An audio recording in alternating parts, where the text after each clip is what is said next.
I knew Thanksgiving would be uncomfortable, but I didn't expect my father to look me dead in the eyes right in front of the entire family and say, "Haley, if you can't get your life together, maybe you should go live in the streets."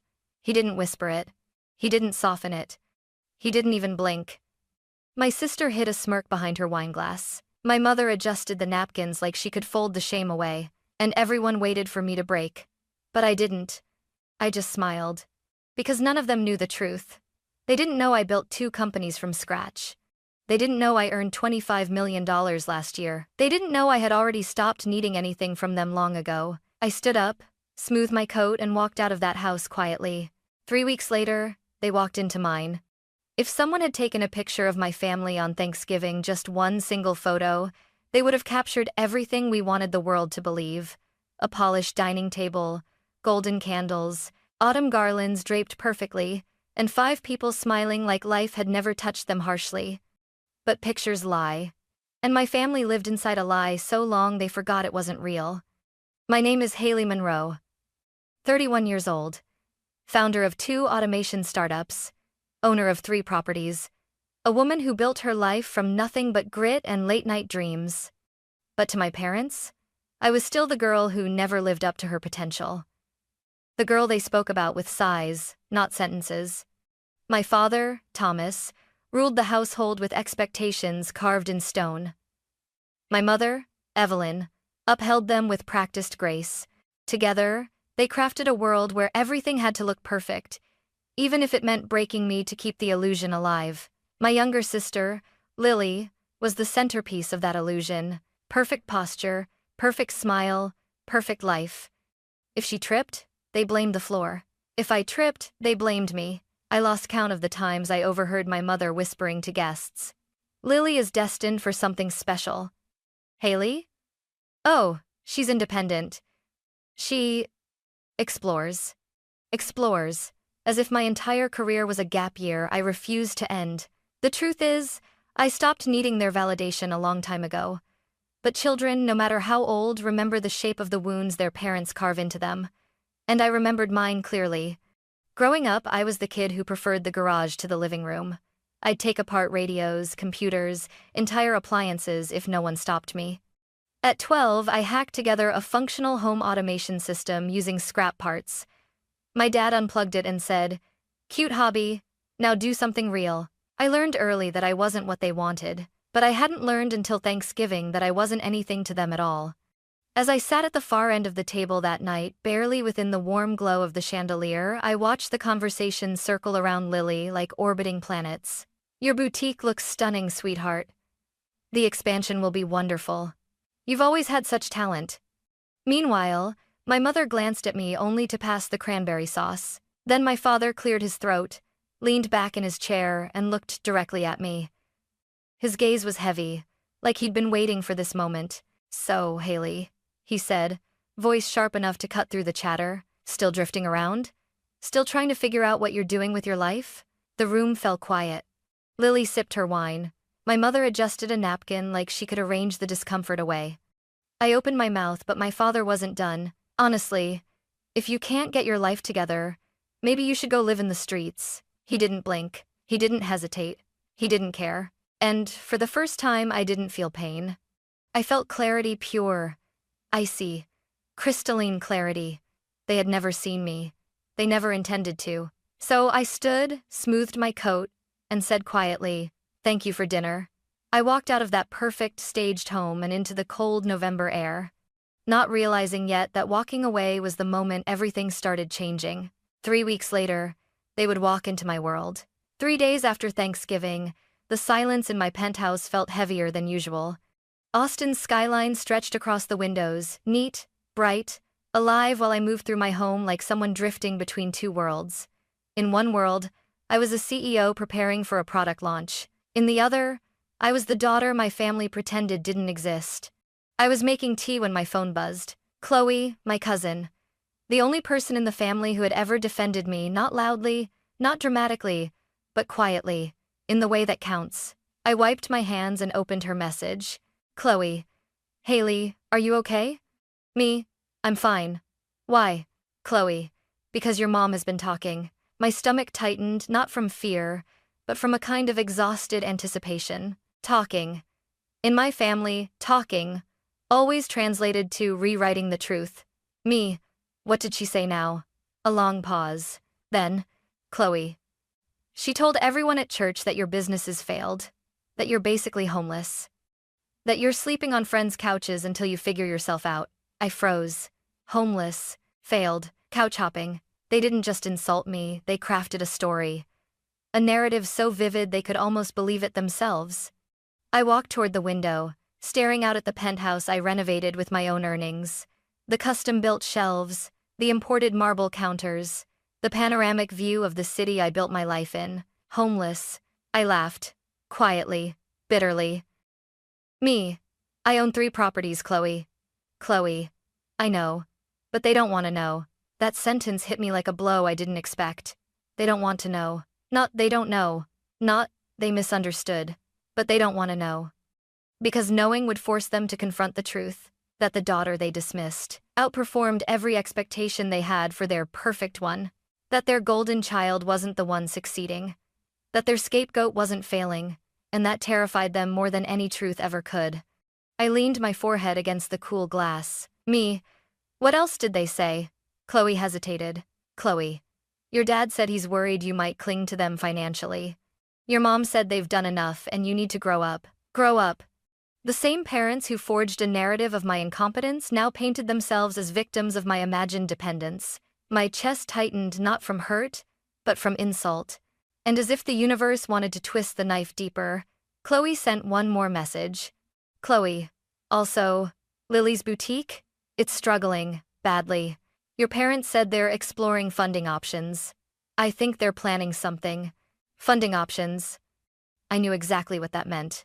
In my family, funding options meant find someone to blame, find someone to use, find someone whose name could take the fall, and the person they always reached for was me, the daughter they belittled, the daughter they discredited, the daughter they privately depended on while publicly dismissing.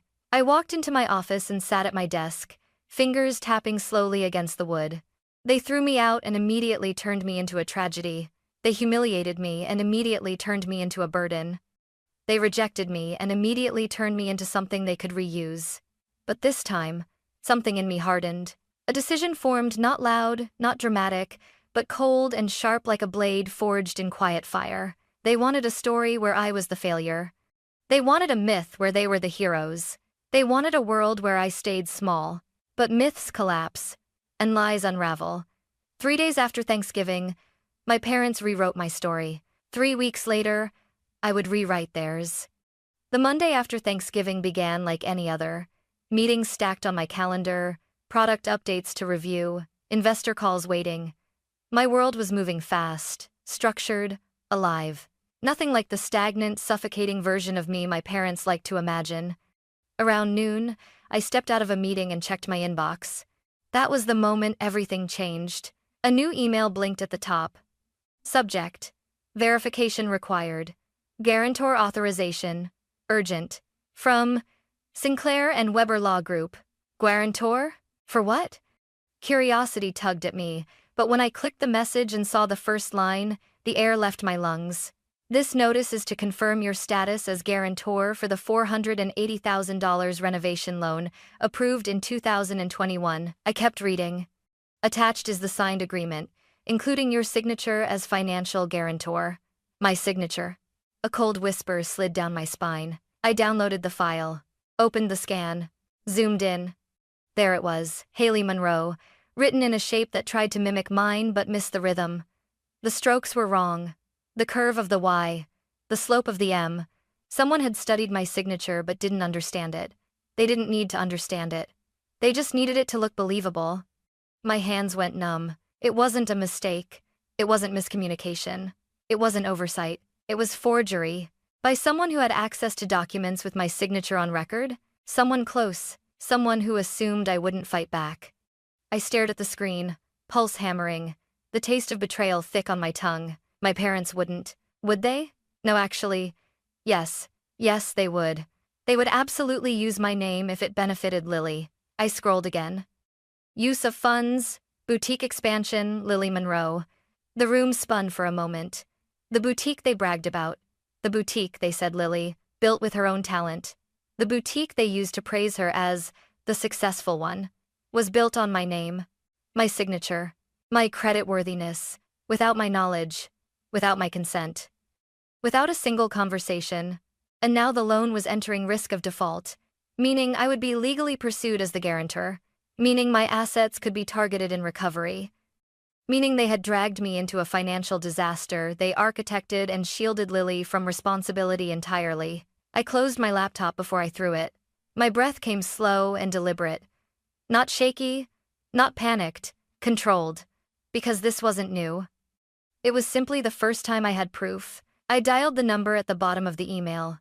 A woman answered politely. I introduced myself. She confirmed the documents. Confirmed the signature on file. Confirmed the outstanding balance. Confirmed the risk of default. Her voice softened when she asked, "Do you believe your signature was used without consent?" A pause. Me, yes. She exhaled like she wasn't surprised. "It happens more often than you'd think," she said. "We'll send over everything you need to dispute it legally, but you should speak to your attorney as soon as possible." I ended the call and immediately dialed Daniel Briggs, my lawyer, the same one who handled my acquisitions and intellectual property filings. He picked up on the second ring. "Daniel. Haley, you sound not like yourself." "Me. Someone forged my signature on a $480,000 loan." A beat of silence. Sharp, heavy. "Daniel, send me everything, right now." Within 10 minutes, we were on a video call. Documents spread across both our screens. Daniel's brows knit together deeper and deeper as he clicked through each file. "Daniel, this wasn't sloppy. This was deliberate." "Me. I know who did it." "Daniel. Then you know this won't be easy." "Me. I'm not looking for easy." He studied me for a long moment, long enough to see the resolve settling in my eyes. "Daniel, are you prepared to escalate this fully, including criminal implications?" "Me. They've been rewriting my life for years. Now they've tried to write it in my name."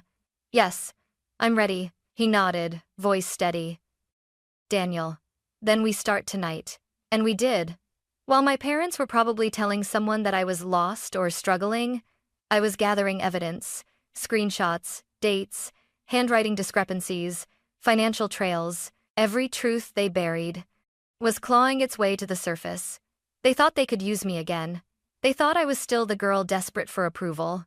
They thought forging my name would be just another secret they could hide beneath a polished family photo. They had no idea who I had become. And they had no idea that this time, I wasn't walking away quietly. Over the next 2 days, Daniel and I unraveled the truth thread by thread, each discovery tightening something inside my chest. Not grief, not shock, but a quiet, rising determination. The kind that doesn't scream. The kind that sharpens. By Wednesday morning, Daniel called again. I answered on the first ring. "Daniel.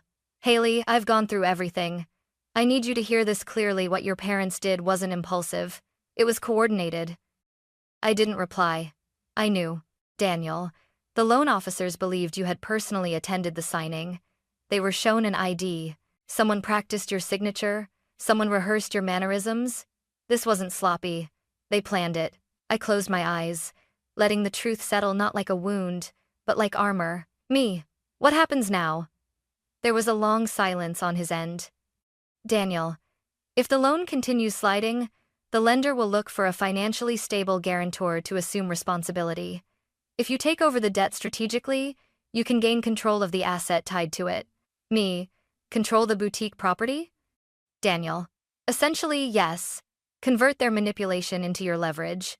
I leaned back in my chair, the Austin skyline glowing behind me. My parents wanted me small. They wanted me powerless. They wanted me dependent. But their entire plan was built on one miscalculation. They thought I still needed them. "Me. What do you need from me?" "Daniel. Your decision." "Me. Do it." My voice didn't shake. It didn't rise. It settled, cold, certain. Because for the first time in my life, I wasn't playing defense. We began immediately. Daniel drafted formal letters challenging the signature, a legal request for authentication records, and a preliminary alert to the lender about potential fraud. But alongside that, quietly, Discreetly, we initiated the process to position me as the acquiring party when the loan inevitably defaulted. While my parents lived in denial, we worked with precision, financial analysis, ownership structures, future sales scenarios, lease term options, exit calculations. Every document they forged became another piece of evidence strengthening my position. Oddly, I felt calm, almost eerily calm. Pain reacts, clarity plans, and I was done reacting. That night, while reviewing a spreadsheet of projected losses Lily's boutique had racked up, I caught myself whispering aloud, "You should have left me out of your mess." Because that was the truth. I hadn't asked for this. I hadn't sought revenge. I hadn't wanted anything from them, not money, not attention, not redemption. All I wanted was distance. But they built a bridge made of lies and expected me to carry their weight across it. Not this time. Around 11 p.m., my phone buzzed again. Daniel. Daniel. One more thing. The lender is concerned. They've already flagged the loan as unstable. It's slipping faster than expected. Me. Meaning? Daniel, you could gain control sooner than we planned. I nodded, absorbing the shift. Me. Good. The sooner this unravels, the better. He exhaled, maybe in relief, maybe in disbelief. Daniel. Most people would be overwhelmed. You sound steady. Me. Because I've lived through worse. They just hit it better. He didn't argue. After we hung up, I didn't pace or cry or rage. Instead, I walked to my balcony, letting the cold December air wash over my skin. Below me, the city pulsed cars, lights, possibility. Far away, in the place that once felt like home, my parents were probably asleep, believing the world still worked in their favor. Believing Lily would be saved. Believing the consequences they kept dodging would never catch them. They had no idea the ground beneath them was already shifting. Because while they spent years insisting I was the unstable one, the failure, the disappointment, I had become the one thing they never prepared for. Independent. Informed. And in control. And if they thought the humiliation at Thanksgiving was the end of the story, they were about to learn what happens when the daughter they dismissed stops shrinking and starts standing. 3 weeks after Thanksgiving, on a cold Friday morning, Daniel's name lit up my phone. I had been expecting the call, but when it finally came, the moment still felt heavier than I thought it would. I answered immediately. Daniel. Haley, it's official. The loan has defaulted. His voice held a weight that made the world pause. You now legally control the debt and everything attached to it. Everything. The boutique property, its lease, its assets, its future. My parents had pushed me out of their home 3 weeks ago. Today, I owned the foundation of theirs. I sat down slowly, letting the reality wash over me, not like triumph, but like oxygen. Me. Move forward with the acquisition. Daniel. No hesitation? Me. None. We spent the next 4 days drafting every document we needed. The formal notice of default, the assumption of debt, proposed repayment terms, exit options, a structured rental agreement, contingencies for voluntary sale, asset transfer clauses. Nothing was vengeful. Nothing was emotional. Everything was legal, clean, procedural, because this wasn't about revenge. It was about boundaries my parents had crossed so many times they forgot they existed. On Tuesday night, we finalized the paperwork. On Wednesday morning, Daniel filed everything, and by Thursday afternoon, the lender confirmed the transfer. I was the sole party in control. The irony wasn't lost on me. The daughter they had humiliated, the daughter they spoke of with embarrassment, the daughter they insisted was lost, now held their financial future in her hands. But the universe wasn't done yet.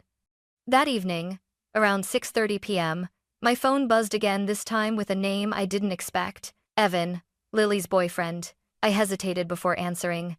We weren't close, but he always treated me with a respect no one else in my family managed. Me. Evan, what's wrong? His voice came out tight, urgent. Evan. Haley. I think your parents are in trouble. They got a notice from the lender this morning. They're panicking. Interesting. Me. What did they think the notice meant? Evan. They believe the lender wants to negotiate before taking action. They think they still have time. They don't know it's you. A slow breath left my lungs. Of course they didn't know. My parents lived in a world where consequences belonged to other people. Me. How bad is it? Evan. Your mom is crying. Your dad is quiet. Lily hasn't spoken all day. Haley. They're terrified. Terrified. It wasn't joy I felt. Not satisfaction. Not gloating. Just inevitability. Me. Evan, listen carefully. Tell them to meet me at Willow Ridge Restaurant. Friday, 7 p.m. He swallowed audibly. Evan. They think the lender will be there. Me. Good. Let them believe that. Another pause. Evan. Haley. Are you sure about this? Am I sure? 3 weeks ago, my father looked me in the eyes and told me to go live in the streets. 3 days later, they told people I was homeless. 2 years ago, they forged my signature. I was done feeling small. Done being rewritten. Done being useful only when they needed a shield. Me, I'm not trying to destroy them. I just won't let them destroy me. When the call ended, I stared at my reflection in the darkened window. My eyes didn't look angry, or vengeful, or vindictive, just steady. For the first time in my life, everything was aligned. My truth, my power, my boundaries, my voice. Friday would not be revenge. It would be clarity. They had painted me as weak, helpless, unstable, but the truth was coming, and this time they would have to see me whether they wanted to or not. Willow Ridge was quieter than usual that Friday evening, a dim, elegant restaurant tucked behind a row of oak trees, the kind of place where secrets could be spoken without ever spilling. Daniel arrived before I did, seated at the private table we reserved for 6. The candlelight flickered across polished glasses, reflecting calm where I felt calculation. By 7:04 p.m., the door finally opened. My mother entered first, perfect hair, perfect lipstick, a perfect expression stretched too tightly across her face. My father walked behind her, shoulders stiff, eyes darting like he already sensed something was off. And Lily. Lily lingered in the doorway, eyes glossy, like she was bracing for a truth she wasn't ready to hear. No one said hello. No one acknowledged me. They sat down in silence, the clink of chairs against the floor the only greeting I received. My mother cleared her throat. Mother. Haley, we appreciate you arranging this meeting with the lender. We believe this entire situation is a misunderstanding. Actually, but a bit of lobers. I folded my hands neatly in front of me. Me. Is that so? My father leaned forward, elbows on the table. Father, we're prepared to discuss solutions. The lender just needs to be reasonable. Daniel and I exchanged a glance. They still believed the world revolved around their comfort. Daniel placed a thick folder on the table and spoke calmly. Daniel. Mr. and Mrs. Monroe, there is no misunderstanding, and I'm not the lender's attorney. My father frowned. My mother blinked rapidly. Father. Then why are you here? Daniel pushed the folder toward them. Daniel. Because Miss Monroe Haley is the acquiring party. She now controls the debt and every asset tied to it. Silence. Total, breathless silence. Lily's breath hitched. My mother's hand flew to her mouth. My father went pale and ashen color I had never seen on him before. Father. You bought our loan? His voice cracked on the last word. Why would you do that? I met his gaze without blinking. Me. Because you put my name on it. My mother shook her head violently. Mother. Haley, we only did it because Lily needed help. We thought you'd understand. My voice remained level. Me. Forging my signature is not help. Telling people I'm homeless is not concern. Humiliating me at Thanksgiving is not parenting. Lily suddenly slammed her palm on the table, her composure finally snapping. Lily. Why couldn't you just let it go? You have money. You don't need this. I turned to her slowly, studying the sister who had spent her life being protected from every consequence. Me. You're right. I don't need this. But I need my name, and you used it without permission. Her mouth opened, then closed, as if she was swallowing words she didn't want to face. Daniel slid another document forward. Daniel, you have 2 options. 1, sell the property and fully resolve the debt. 2, Miss Monroe assumes ownership, and you may remain as tenants under a structured rental contract. My father stared at the papers, horrified. Father, we have to rent our own building? Me. It isn't your building. Not anymore. My mother's composure splintered. Tears welled in her eyes, not remorseful tears, but fearful ones. Mother, We're your family. Haley, how can you do this to us? I leaned forward, voice steady as steel. Me. You taught me exactly how. The night you told me to go live in the streets, the years you pretended I was nothing, and the moment you forged my name because you assumed I'd never fight back. My father swallowed hard, his hands trembling. Father, what do you want from us? Me. Nothing. Not forgiveness. Not apologies. Just accountability. Lily looked at the documents again, eyes wide with disbelief. Lily, you're ruining everything. I shook my head slowly. Me. No. I'm ending what you started. Daniel closed the folder with a soft thud. Daniel, you have 7 days to decide. We recommend you start immediately. No one moved. No one fought. No one argued. The illusion of power they clung to for years had collapsed in a single evening. When they finally stood to leave, they looked smaller, fragile, almost. My mother wouldn't meet my eyes. My father shuffled like he carried the weight of every choice he had made. Lily paused at the doorway, voice trembling. Lily, you could have helped me. I didn't soften. Not anymore. Me. I did. Just not the way you wanted. And as the door closed behind them, I realized something. This wasn't vengeance. This was closure. This was the moment I finally stepped out of the shadow of the family that never saw me and into the life I built for myself. The 7 days that followed were quieter than I expected. No screaming phone calls, no desperate messages, no attempts to twist the narrative. Just silence. Heavy, echoing silence. Daniel forwarded updates each morning. Clinical, cold, precise. Day 2, the Monroes requested additional documents. Day 4, they contacted a financial advisor. Day 5, they attempted to renegotiate with the lender but were rejected. Day 6, they asked about extensions, none were granted. And then, on the 7th day, at 9:12 a.m., the message arrived. They chose to sell the property. I stared at the email for a long moment, absorbing the finality of it. The building they'd poured their pride into, gone. The boutique they used to parade as Lily's achievement, lost. The image they'd curated for decades, fractured. The consequences they avoided for years had finally found them. Daniel called a few minutes later. Daniel, they made the right decision. Selling clears the debt entirely. Your name is formally released from every tie. Me. Good. There was no triumph in my voice. Just steadiness. Daniel. Haley, are you okay? I exhaled slowly. Me. I'm exactly where I need to be. He didn't push further. He didn't need to. 2 weeks later, Lily's boutique shut its doors for good. The announcement came through an online post, a soft pastel graphic with cursive text. Sometimes chapters close to make room for new beginnings. No mention of the loan. No hint of the forged signature. No sign of accountability. Just a curated ending to match the curated life she'd always lived. But the comments beneath the post told a different story. What happened? Is everything okay? Did the renovation fall through? I heard rumors about financial issues. The facade was cracking. Meanwhile, my parents withdrew from the social world they'd once dominated. No more brunches with church friends. No more holiday galas. No more polished family photos and matching outfits. Instead, they moved quietly into a smaller rental home across town. Not ruined. Not destitute. Just living within the boundaries reality finally enforced. Chloe texted me one afternoon. Chloe, they're different now. Just quiet. Your dad barely speaks. Your mom doesn't talk about the boutique anymore. Me. Are they angry? Chloe. I think they're scared. And maybe ashamed. Me. Ashamed of what they did? Chloe. Ashamed they got caught. I closed my eyes, letting those words settle. No apology was coming. No accountability beyond what the law demanded.